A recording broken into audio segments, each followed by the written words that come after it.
So I'm importing a torch and everything, and you see what I want to show you is how to use this pack padded sequence on packed sequence.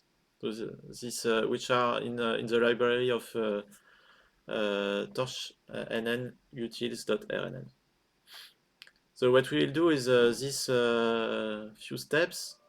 So you have 3 sequences which are string, a long one, a tiny one, and a medium one. So long string, tiny, medium. So here is the sequence. And we want to pass this. So this is a batch of size 3, where the first sequence has length 8, the second one has length 4, and the last one has length 6. Okay. So we are exactly in a toy example where you need to deal with batches of lengths of sequences of different lengths. So you need to do padding, and this is what Torch will do for us. So the first thing we'll do is transform this string into numbers if you want. So by constructing the vocabulary, then transform the sequence in a sequence of number. Make a model, so here I will use LSTM.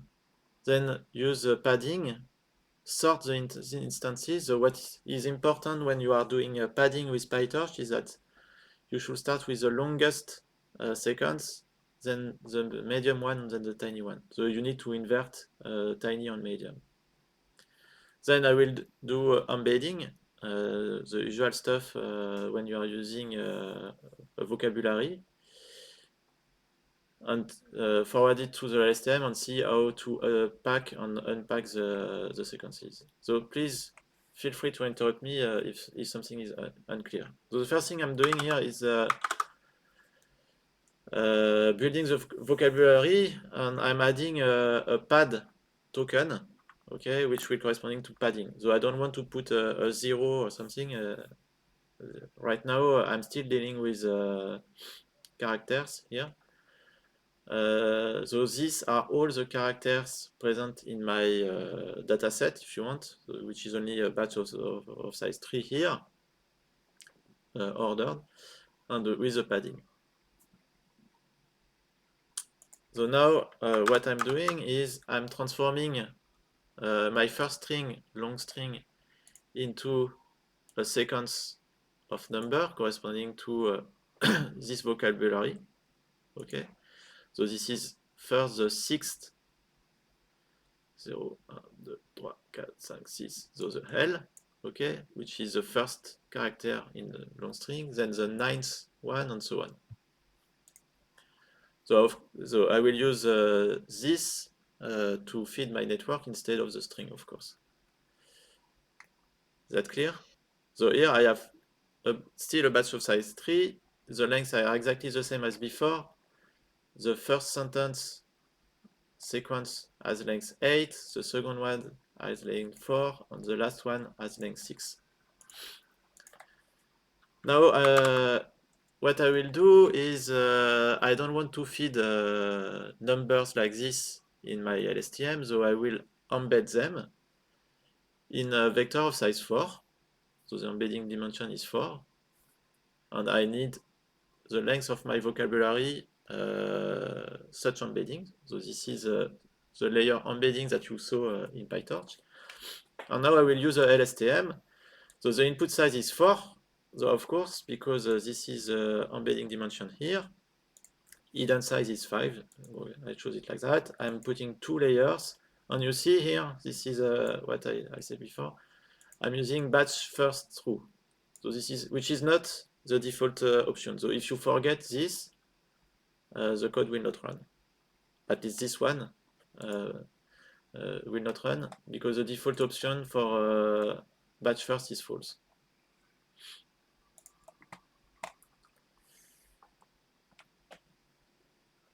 Okay, so now I need to do the padding, and it's done in this cell. So the first thing I need to know is what is the maximal length in my batch. So here it's 8.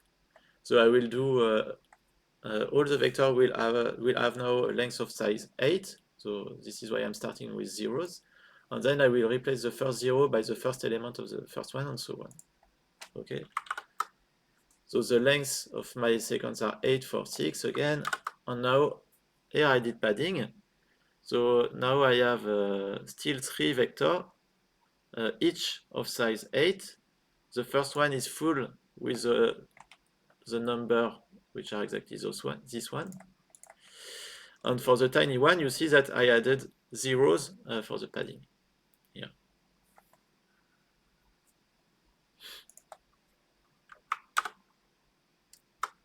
So now, as I told you, I need to sort the sequence in order to get first the longest one and then the second longest one and so on. So this is done here. So I apply it to sectensor. So now you see that there is the difference between this line and this line is that I just sorted it. So the first one is still the same because it's the longest one, but the two here have been inverted. So then I have this one which is of length 5, 6, sorry, and this one which is of length 4, and then this is padding. Okay, and here it's the 0 corresponds exactly to my pad in my vocabulary, which is 0 index. So it's consistent. Any questions so far?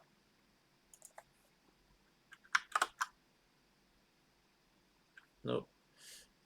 So now I'm ready to run my laptop, to run my recurrent network, and so the first thing I need to do is to do the embedding. So with the embed is my layer which was defined here.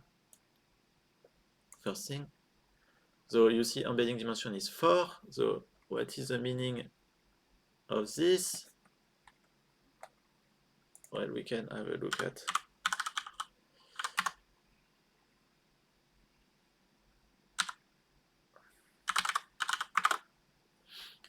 So it's 3 by 8 by 4. Okay. The 3 is because I have a batch of size 3. 8 because I have each vector is now of length 8. And 4 is because I'm using an embedding of size 4, the dimension here. Okay, so the meaning of this is that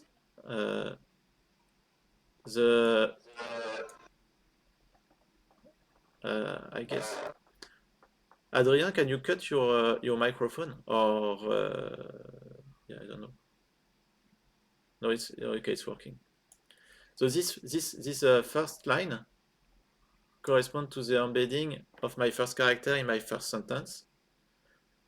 This second line corresponds to the embedding of the second character in my first sentence, and so on. So this is the first sentence. This is the second sequence, and you see that this corresponds to the encoding of padding. So this is why the last two vectors here are the same, which are exactly the same as those one. Okay.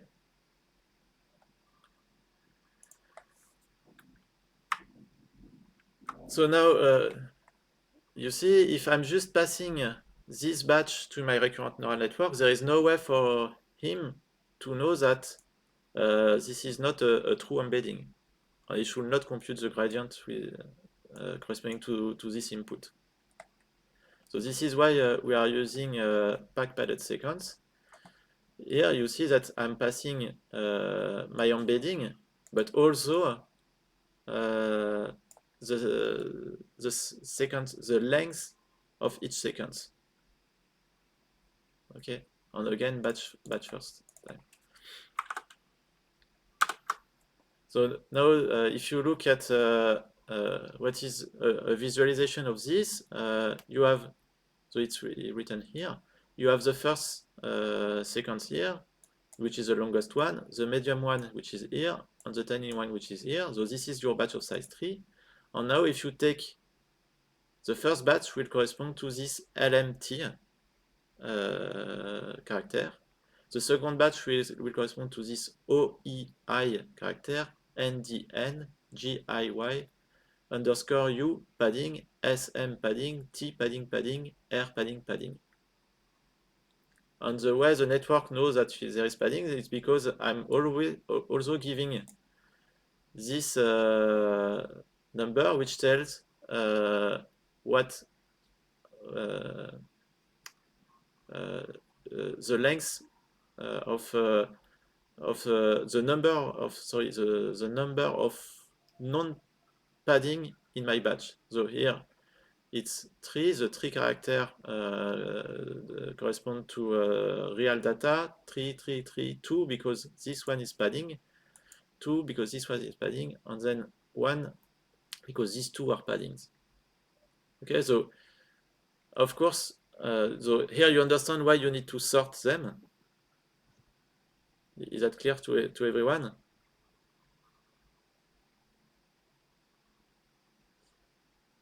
Because otherwise you don't know which one will be the here. When you have 1, this means that in your vector only the first one is a true quantity and all the rest is padding. So if you didn't sort the sequence, this will not be true. And you see that actually the weight store on memory, it's more efficient than it's just everything is aggregated. So 18 is the sum over the batch of all the sequence lengths. So actually the network, the PyTorch is discarding the padding in the memory. So again, 18 is equal to yes, 8 plus 4 plus 6. So this is the total number of character in my batch. And this 4 here is because I'm dealing with embedding of size 4. So now, okay, everything is nicely put, and I can pass this through my network. So this is done here. So remember, the output of LSTM is output the hidden state and the cell state. So this is here I'm recovering everything here, and you can have a look at the different shape. So okay, the output it's the same shape as the input, except now I have an embedding of size 5. Okay, because where is my LSTM? Here I have hidden size 5. Okay. So this is an example of an illustration of what Jiljan asked before. Now the hidden state is of size 2 times 3 times 5. So here the 2 it's because it's the number of layers. Then it's I took 2 layers, then it's the batch size, and then it's the hidden size. Okay, so actually the batch size is here. It's not the first one. 2 it's because I have 2 layers. 3 and 5 it's because I'm using hidden vector of size 5. And for the cell states, it will be the same. Okay.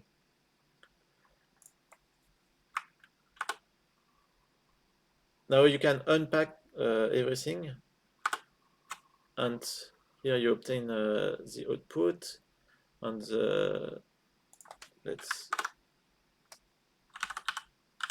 so here I'm not using my network anymore. I'm just using unpacking with PyTorch, and you see that the padding is properly done.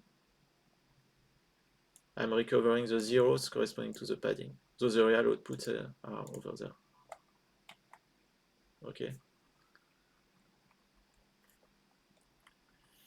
And if you want to have only the last hidden state, it's ht of -1, so this, which correspond to this quantity here. So I'm looking at the hidden state of my last layer at the end of passing my sequence through the network without the padding for the short sequences.